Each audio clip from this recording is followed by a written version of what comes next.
ഇത് അനിൽ മുഖർജി, നമ്മുടെ പെപ്കോ കോള കമ്പനിയുടെ സിഇഒ. ഈവനിങ് ഫ്ലൈറ്റ് ഡൽഹിയിൽ നിന്ന് വന്നതേ ഉള്ളൂ. അത് ശരി.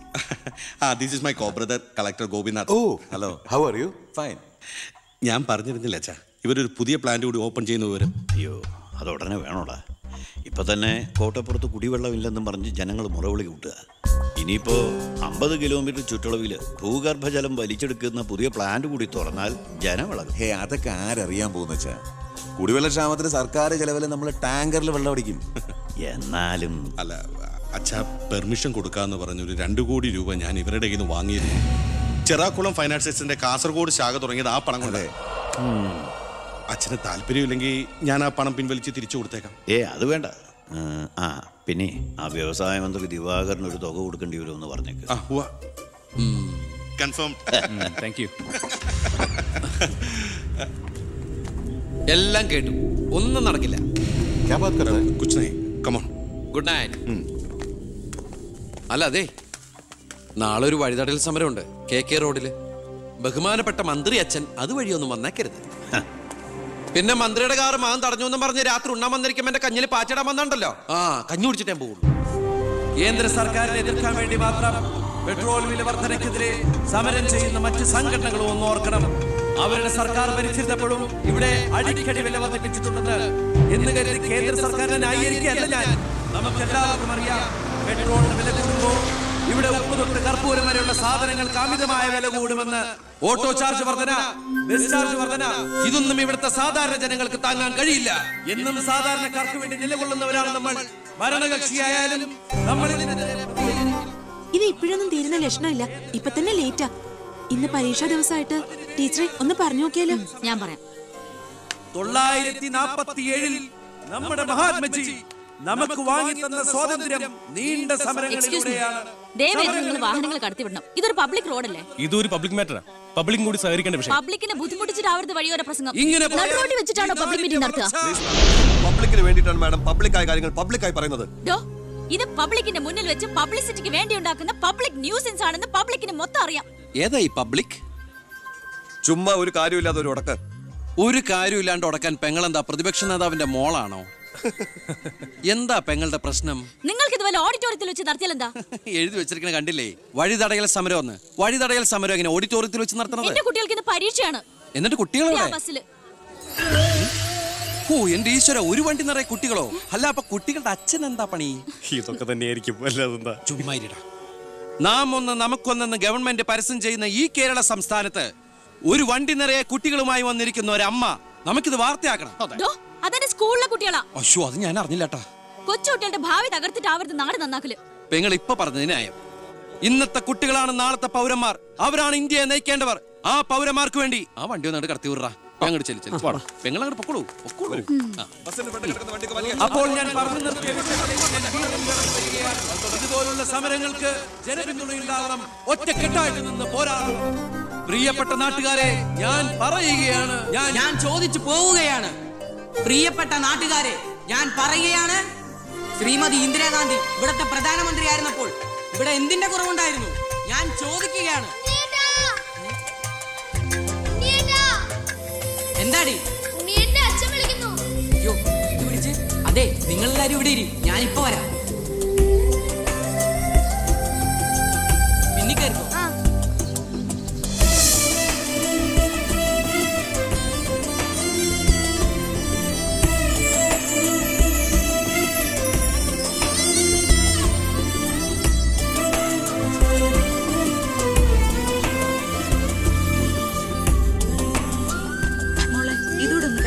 ശരി.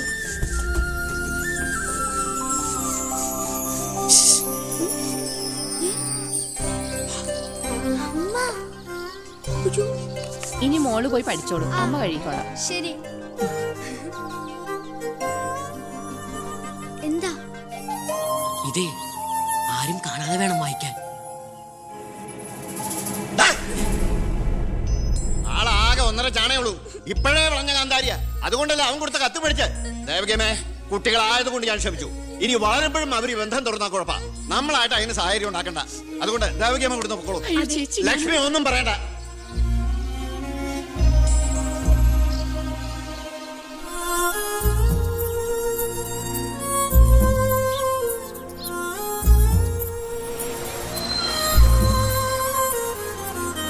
ടീച്ചറെ സ്കൂളെത്തി, ഇറങ്ങണ്ടേ?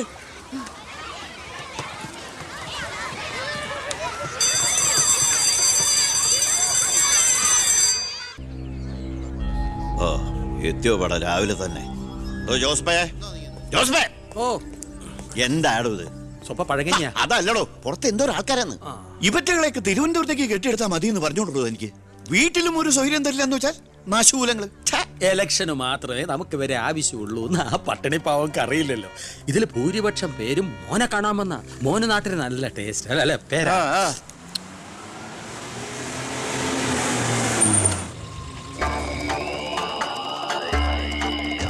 വെണ്ടർ ചാണ്ടിയല്ലേ വരുന്നത്? കാശ് എത്ര ഉണ്ടെങ്കിൽ എന്താ വെണ്ടർന്നല്ലേ പേര്. ആ, ഞാനൊന്ന് കുളിക്കട്ടെ. കാക്ക വിളിച്ചാ കൊക്കാവൂ. ഞാൻ ചാണ്ടിയെ ഉദ്ദേശിച്ച അയാളോട് മാത്രം അകത്തേക്ക് വരാൻ പറ. ബാത്റൂമിലോട്ടോ.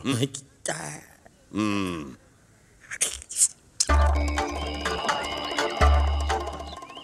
കാർഷിക കടമല്ലേ? അതെ. ജപ്തി ചെയ്യില്ല. ഗഡുക്കളായിട്ട് അടയ്ക്കാനുള്ള വഴിയൊക്കെ ഞാൻ ശരിയാക്കി തരാം. അമ്മ പോക്കോളൂ. ആ ഇതാരും ചാണ്ടിച്ചനോ? 5.5 പുതിയ പവന കാറൊക്കെ വാങ്ങിച്ചിട്ടുണ്ടല്ലോ. കർത്താവ് തരുന്നു, ഞാനത് കൈനീട്ടി വാങ്ങിക്കുന്നു. ദുബായിക്കാരൻ ചെക്കനെ മരുമോനായിട്ട് കിട്ടിയതോടെ ചാണ്ടിയുടെ ശുക്രദശ തെളിഞ്ഞു. NRI മണിയല്ലേ ഒഴുകുന്നത്. കർത്താവ് അകത്തേക്ക് എല്ലാം പറഞ്ഞു. ഞാൻ പുറത്തുനിന്ന് വന്നോണ്ട് കാശുള്ളവനെ രാജാവിനെ മുഖം കാണിക്കാൻ പറ്റൂ. എനിക്കറിയില്ലായിരുന്നു മോളെ നിങ്ങൾ ആരായിരുന്നു എന്ന്. നിങ്ങൾ അന്ന് പോയതിനു ശേഷം ജോസഫ് ഒന്ന് പറഞ്ഞപ്പോഴാ ഞാൻ കാര്യങ്ങളൊക്കെ അറിഞ്ഞത്. അറിഞ്ഞപ്പോ എന്തുമാത്രം വിഷമിച്ചു എന്നോ. മോളോടും മോളുടെ അമ്മയോടും അറിഞ്ഞോ അറിയാതെയോ ഞാൻ മോശമായി പെരുമാറിയിട്ടുണ്ടെങ്കിൽ ഈ അമ്മയോട് ക്ഷമിക്കണം. എന്തിനാ ഇപ്പൊ അങ്ങനൊക്കെ പറയണേ? അമ്മ ഞങ്ങളോട് ഒരു തെറ്റും ചെയ്തിട്ടില്ല. അമ്മേ ഹാ, ഒരു വണ്ടിക്കുട്ടികളുടെ അമ്മ അല്ല ടീച്ചർ. പെങ്ങളെന്താ ഇവിടെ? ഉണ്ണി, നിനക്ക് ഇവിടെ മനസ്സിലായോ? നമ്മുടെ വീട്ടിൽ പണിക്കുന്ന ദേവകിയുടെ മോള. ശാരി.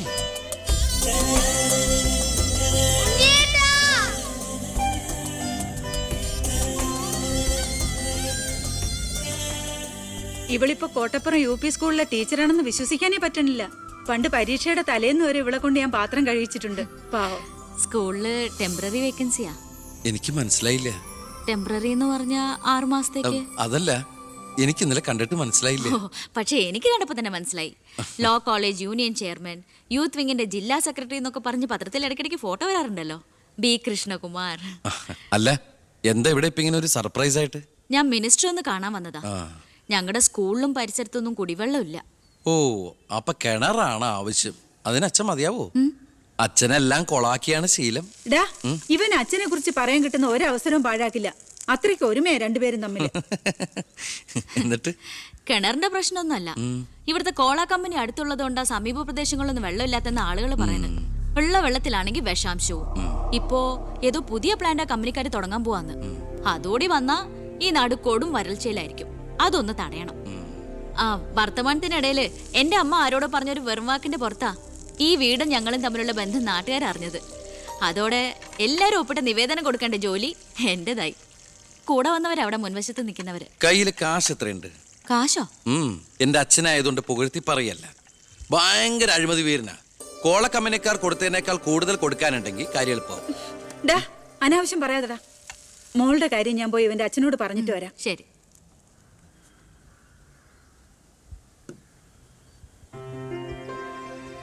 പിന്നെ വിളിച്ചത് കാര്യാക്കണ്ട കേട്ടോ. എന്ത്? പെങ്ങളേന്ന്. ഓ, അതിനെന്താ? അങ്ങനെ കണ്ടോളൂ. അയ്യോ, അങ്ങനെ കാണാൻ പറ്റില്ല. എനിക്ക് ഇപ്പൊ തന്നെ 3 പെങ്ങന്മാരുണ്ട്. ഇനി ഒരെണ്ണം കൂടി താങ്ങാനുള്ളൊരു കപ്പാസിറ്റി എനിക്കില്ല. അതുകൊണ്ട് തനിക്ക് തന്റെ പഴയ സ്റ്റാൻഡ് തന്നെ മതി. പഴയ സ്റ്റാൻഡോ? ആ, കുട്ടിക്കാലത്ത് ഞാനൊരു ലവ് ലെറ്ററിയും ഒരു കത്തി ഞാൻ തന്നില്ലേ? അന്നത് തമാശയായിട്ട് തോന്നിയെങ്കിലും പിന്നീട് ആ തമാശ എൻ്റെ കൂടെ വളർന്ന് വളർന്ന് ഇപ്പൊ നേരിട്ട് കണ്ടപ്പോ സീരിയസ് ആയി. അന്ന് ഞാൻ സീരിയസ് ആയിരുന്നു. പക്ഷേ ഞാൻ വളർന്നപ്പോ ആ സീരിയസ് എന്റെ കൂടെ വളർന്ന് വളർന്ന് ഇപ്പൊ നേരി കണ്ടപ്പോ തമാശയായി. അതെന്താ? എനിക്ക് ബുദ്ധി വെച്ചതാ. ഏയ് വെറുതെ ഒന്ന് പോടുന്നേ. ആ മോളെ, ഞാനവന്റെ അച്ഛനോട് പറഞ്ഞിട്ടുണ്ട്. അങ്ങോട്ട് ചെല്ലും. കാത്തിരിക്കുക അവിടെ. ശരി. അതെ, വെറുതെ എന്തിനാ? താൻ അങ്ങോട്ട് ചെല്ലുമ്പോ ഇപ്പൊ എന്താ ഉണ്ടാവണമെന്ന് വേണമെങ്കിൽ ഞാൻ പറഞ്ഞുതരാം. ഞാൻ അച്ഛൻ. ആ വരൂ വരൂ വരൂ. ലക്ഷ്മി പറഞ്ഞു ദേവകിയുടെ മോള് വന്നിട്ടുണ്ടെന്ന്. നീ അങ്ങ് വളർന്നു പോയല്ലോ. നിവേദനം എടുത്ത് കൊടുക്കുന്നു. എന്താ ഇത് നിവേദനം? ഓ, കുടിവെള്ള പ്രശ്നം ലക്ഷ്മി പറഞ്ഞു. തൊട്ടടുത്ത് പഞ്ചപുച്ഛം അടക്കി നോക്കി നിൽക്കുന്ന PA അടുത്ത് നിവേദനം കൊടുത്തുകൊണ്ട് ഡോ കാര്യങ്ങളൊക്കെ വിശദമായി പഠിച്ച് വേണ്ട നടപടികൾ ഉടനെ എടുത്തേക്കണം. PA. ഇതാരാന്നറിയോ? ദേവകിയുടെ മോളാ. അമ്മയ്ക്കൊക്കെ സുഖം തന്നെയല്ലേ? ആ എങ്കിൽ ഞാൻ ഇറങ്ങട്ടെ. 10 മുമ്പ് തിരുവനന്തപുരത്ത് എത്തണം. തൊട്ടു പിറകെ പോകുന്ന PA നിവേദനം ചുരുട്ടിക്കൂട്ടുന്നു. എന്തിനാ അച്ഛൻ ഇങ്ങനെ കളിയാക്കണേ? നന്നല്ല കേട്ടോ. എന്നാ വേഗം ചെല്ല് ചെല്ല്. ആ വരൂ വരൂ വരൂ. ലക്ഷ്മി പറഞ്ഞു ദേവകിയുടെ മോള് വന്നിട്ടുണ്ടെന്ന്. നീ അങ്ങ് വളർന്നു പോയല്ലോ.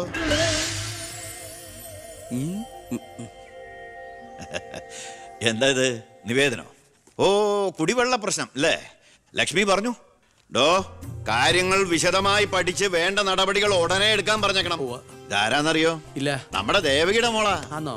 വീട്ടിൽ അമ്മയ്ക്കൊക്കെ സുഖം തന്നെയല്ലേ? ആ എന്താ ഞാൻ ഇറങ്ങട്ടെ. 10 മുമ്പ് തിരുവനന്തപുരത്ത് എത്തണം. 2 തറക്കല്ലൊരു നാടമുറി. ഇപ്പൊ എങ്ങനെയുണ്ട്? മന്ത്രിയുടെ വഴിക്കൊന്നും കാര്യങ്ങൾ നടക്കില്ല, നടത്തില്ല. നമുക്കൊരു കാര്യം ചെയ്താലോ? കളക്ടറേറ്റ് വഴി ഒന്ന് മൂവ് ചെയ്യാം. വാ.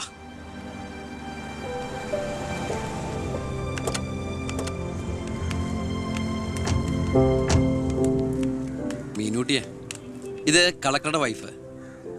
ഇത് ആരാന്ന് മനസ്സിലായ മീനൂട്ടിക്ക്? ഇല്ല. ആ, നമ്മുടെ ദേവകിയമ്മയുടെ മോളാ ശാരി. അയ്യോ, ഇത് ആളാകെ മാറിപ്പോയല്ലോ. അപ്പൊ നീയോ? ആൾക്കിപ്പോ കോട്ടപ്പുറ സ്കൂളിലാ ജോലി. ദേവകിയെ പോലെ തൂപ്പുജോലിയാണോ സ്കൂളില്? അല്ല, ടീച്ചറാണ്. ഓ, നന്നായിട്ട് പഠിച്ചിരുന്നെങ്കിലേ നിനക്കും ഇതുപോലെ അന്തസ്സുള്ള ജോലി കിട്ടില്ലായിരുന്നോ? ഇതിപ്പോ കളക്ടറുടെ ഭാര്യ എന്ന് പറഞ്ഞിട്ട് എന്താ കാര്യം? അടുക്കളപ്പണി തന്നെയാ. ശോഭേച്ചിക്ക് ഇപ്പോഴും ഒരു മാറ്റമില്ല. മാറുകയില്ല. അതെ. കോട്ടപ്പുറ സ്കൂളിലാണെന്നല്ലേ പറഞ്ഞത്? അവിടെ ജയപ്രസാദ് പേരിൽ ഒരു മാഷിനെ അറിയോ? കവിതയൊക്കെ എഴുതാറില്ല. അറിയാം. ആള് വിചാരിക്കും പോലെ നല്ലാട്ടോ. ഭയങ്കര ബ്രില്യന്റാ. കോളേജിൽ എന്റെ സീനിയർ ആയിരുന്നു. എടി, എടി, എടി, എടി, ഒന്നും നിർത്തടി. ഒരാളെ കിട്ടിക്കഴിഞ്ഞ അപ്പ കൊന്നോളും. ഇങ്ങനെ ഒരു കത്തി. പോയട്ടെ. വാ പോവാം. കൂടെ വന്നവരൊക്കെ വിളിച്ചോളൂ. ശരി, വരൂ.